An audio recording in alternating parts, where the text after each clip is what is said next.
Hello and welcome to another edition of Keystone Film Review. This week, what did we see this week, Glenn? You look a little different. You look hairier.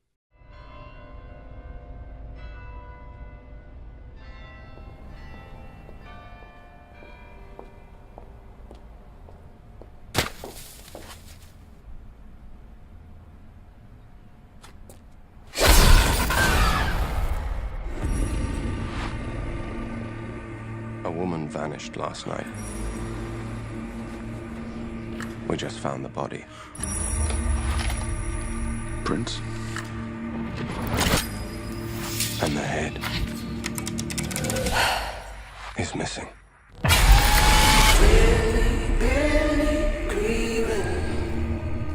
He calls himself the Snowman Killer. He's completely insane. Keep the front door open. I'm thinking that he's going after women that he disapproves of.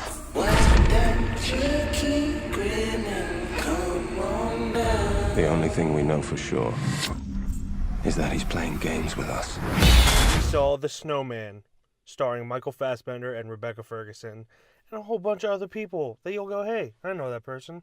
So essentially this film starts off with Michael Fassbender being a down in the dumps, drunk detective, and he starts being taunted by this killer who keeps making snowmen at the the scene of the crime of where his murders happen. It has so much potential, this film. The story in general has so much potential, but it just ultimately falls flat. Every single time that this started to build suspense, it would just end it by resolving the looming doom, I guess, if you will. And it didn't. The entire thing felt rushed. The acting's pretty decent throughout. It's nothing to write home about, nothing super incredible. Val Kilmer's role in it makes me extremely sad. Not that his acting was bad in it, it's just, I don't know if he has something wrong with his jaw. I'm not really sure.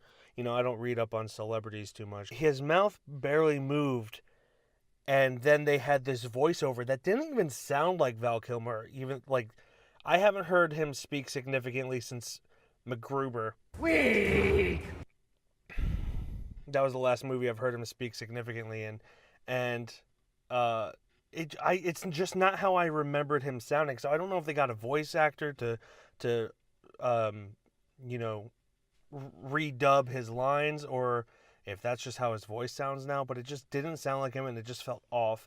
A lot of the times they just tried to cut to the back of his head or something else in the scene while he was talking, so you wouldn't be able to see how bad the dubbing was. And it was just distracting, really. The mystery of the entire film isn't rather interesting. It's not like, Girl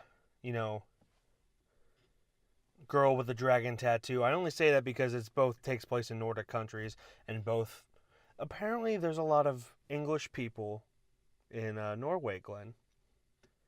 And a lot of Americans too. English people and Americans, not so many Norwegians. I didn't know that Norway wasn't full of Norwegians, did you? You're not going to say anything? Everything about it just fell flat. It wasn't super interesting. And it didn't really keep my attention. It was just a painfully mediocre movie. Like, it wasn't bad. I would not say that it was. I think the only thing that makes it seem terrible is the kind of films it's up against. Like your Gone Girl, or your Girl with the Dragon Tattoo, or Gone Baby Gone, or Girl on the Train. They all have the same words in them. Girl on the Train wasn't terribly good either. But still, it's just, for a film like this, the mystery has to be interesting. And in this, it wasn't. Like, it was kind of, I don't want to say obvious because I didn't guess who it was, but I also wasn't trying to guess who the killer was. But when they revealed who it was, I was just like, oh, okay.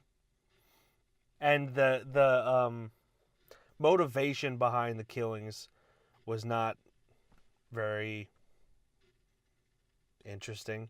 That's just it. That is what this film sets up to, is that it's not very interesting. It's well made, you know, but with big budget movies and you know, star cast and all that, well made movies is the very least you could get. But that doesn't necessarily mean they're good.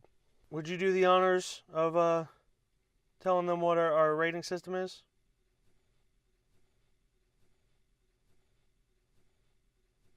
Skip it, stream it, rent it, and see it. You tired, Glenn? Well, you look so different. I can't put my finger on it. So I'm just going to say skip it. Because honestly, like, if you want to see it, like, stream it or whatever, or if you have Movie Pass obviously is not paying for me. They would not pay for someone with as little subscribers as we have to say this. But Movie Pass is fantastic, and if you have not gotten it already, do so. It is bad movie insurance, as they like to call it. And I'm really glad after watching this that I have it, because I no longer work at the theater, and I don't want to pay for movies. That's not true. I want to pay for movies, but I want to pay for good movies. And a movie like this is certainly, I would have been upset if I actually paid for it. So, yeah, just skip it. If you want to see it, just wait to stream it if it's on Netflix or something. Just skip it. It's not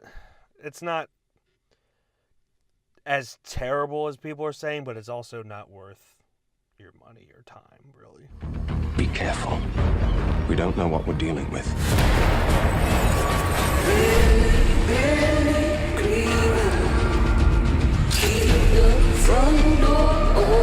He's been watching us the whole time. Building snowmen, cutting things up into little pieces. He's taunting us. If we don't find him, this is never going to stop.